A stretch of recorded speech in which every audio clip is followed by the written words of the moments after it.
అనకాపల్లి జిల్లాలో ఆర్సెలార్ మిట్టల్ మరియు Nippon steel సంస్థల సంయుక్త భాగస్వామ్యంలో ఏర్పాటు కాబోతున్న భారీ ఉక్కు కర్మాగారం శంకుస్థాపనపై రాజకీయ వర్గాల్లో చర్చనీయాంశంగా మారింది. ఈ సందర్భంగా పాతపట్నం నియోజకవర్గ శాసనసభ్యులు మామిడి గోవిందరావు మీడియాతో మాట్లాడుతూ ఉత్తరాంధ్ర పారిశ్రామిక విప్లవానికి ఇది నాంది అని చెప్పారు. పరిశ్రమలన్నీ వెనక్కిపోవడం అనేది జరిగింది. మొన్న జరిగిన స్టీల్ ప్లాంట్ అనకాపల్లిలో నక్కపల్లి వద్దన శంకుస్థాపన కార్యక్రమం జరగడం జరిగింది. గౌరవ సీఎం గారు, డిప్యూటీ సీఎం గారు, మన మంత్రి నారా లోకేష్ గారు, అదే కాకుండా కేంద్ర మంత్రి వర్యులు కూడాను దీనిలో పాల్గొని శంకుస్థాపన కార్యక్రమం జరగడం జరిగింది. దీని మీద మన గౌరవ ప్రధానమంత్రి కూడా ట్విట్టర్లో కూడా పై చేయడం అనేది జరిగింది. ఇది శుభసూచకం, ఆంధ్రప్రదేశ్ అభివృద్ధికి నాంది అని చెప్పి. అయితే మెయిన్గా ఈ స్టీల్ ప్లాంట్ వల్ల మన ఉత్తరాంధ్రకు యువతకు ఉపాధి అవకాశాలు మాత్రం ఎక్కువగా కలుగుతున్నాయి. ఎందుకంటే మన ఉత్తరాంధ్ర ఆత్మగౌరవం ఎప్పుడున్నో మన ఉత్తరాంధ్ర వెనుకబడితనాన్ని విశాఖని ఆర్థిక రాజధానిగా తీర్చిదిద్దాలని ప్రయత్నం చేసిన మన నారా లోకేష్ గారికి ఉత్తరాంధ్ర ప్రజల తరఫున హృదయపూర్వకంగా ధన్యవాదాలు తెలియజేస్తున్నాం.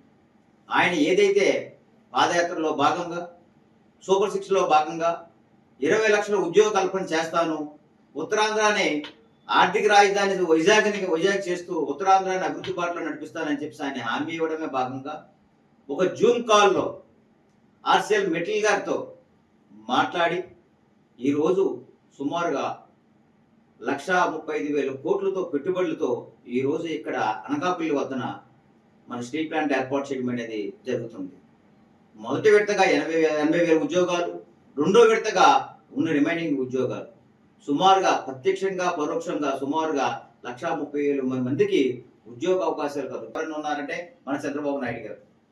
ఇప్పుడు ఇప్పుడు 1,35,000 కోట్ల పైన పెట్టుబడులతో ఈ రోజు అనకాపల్లి పెట్టమైంది. అంటే సుమారుగా ఈ ఉత్తరాంధ్ర అభివృద్ధి కోసం వాళ్ళు ఎంత తాపం పడుతుందో చూడండి. దీనికి ప్యారలల్ గా సుమారుగా 5,000 ఎకరాల్లో ఏదైతే అనకాపల్లిలో మనం పెడుతున్న మిట్టల్ గారి ప్లాంట్ ప్యారలల్ గా ఏదైతే మెయిన్ పోర్టు కూడా పెట్టడం అనేది జరిగింది. సుమారుగా 3,000 కోట్లతో ఆ పోర్టును కూడా శంకుస్థాపన చేస్తూ అది కూడా దానికి అనుసంధానంగా జరిగింది. దీనిలో కూడా సుమారుగా 6,000 ఉద్యోగాలు మళ్ళీ ఈ పోర్టులో కూడా వస్తున్నాయి. అంటే దీనికి అనుసంధానంగా వచ్చిన కంపెనీల విషయంలో కానీ ఏ విషయంలో కానీ ఏ విషయం తీసుకున్నా సరే ఈ ఆంధ్రప్రదేశ్ ముందుకు దూసుకుపోతుంది. గతంలో వచ్చిన ఇండస్ట్రీస్ అన్నీ సైకో జగన్మోహన్ రెడ్డి పరిపాలన వల్ల అవన్నీ వెనక్కి వెళ్ళిపోయి ఇప్పుడు అభివృద్ధి బాటలో మనం నడుస్తున్నాం. గూగుల్ సంస్థ విషయంలో కానీ మనం ఇప్పటికే చూసుకున్నాం. సుమారుగా ఇప్పటికే 8 లక్షల ఉద్యోగాలు మనకి ఇప్పుడు వచ్చున్నాయి. ఇంకా ఏవైతే పెట్టుబడులు మొన్న వచ్చాయి మీరు చూసారో, గూగుల్ సంస్థ వేరే సంస్థల నుంచి వచ్చిన పెట్టుబడులు అన్నీ ఉన్నాయో సుమారుగా 23 లక్షల పెట్టుబడులు మనకు వచ్చున్నాయి. ఈ 23 లక్షల పెట్టుబడులు కూడా కార్యరూపం దాలుస్తున్నాయి. అతి తక్కువ టైంలో 28 లక్షల ఉద్యోగాలు రూపకల్పన చేస్తున్నాం.